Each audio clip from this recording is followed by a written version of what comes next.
जय जिजाऊ जय शिवराय।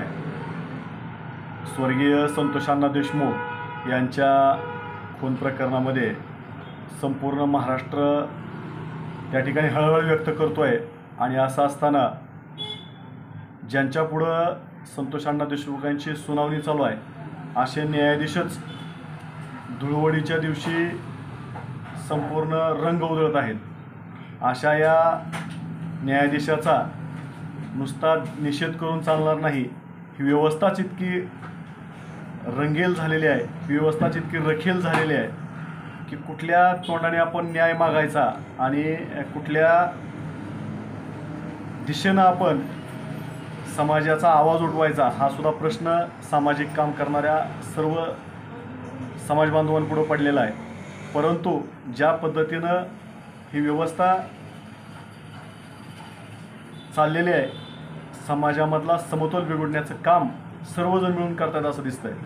आमची या निमित्तानं मागणी आहे, स्वर्गीय संतोषांना देशमुख यांचा खून खटला ज्या न्यायालयामध्ये चालू आहे त्याचा न्यायाधीश बदला अशी मागणी करण्यासोबतच आमची एक विनंती राहील की हा खून खटलाच मराठवाड्याच्या बाहेर चालवा, जेणेकरून जी काय आका आणि आकाचे आका आहेत त्या सर्वांनी ज्या पद्धतीनं प्रशासनावरती पकड आपली मजबूत ठेवलेली आहे, ज्या पद्धतीनं न्यायाधीश असतील, पोलीस प्रशासन असेल, यांच्यावरती वचक आपला ठेवलेला आहे, कुठंतरी त्याला आळा बसवायचा असेल आणि खऱ्या अर्थानं संतोषांना देशमुखांना आणि त्यांच्या कुटुंबियांना न्याय द्यायचा असेल तर हा खून खटला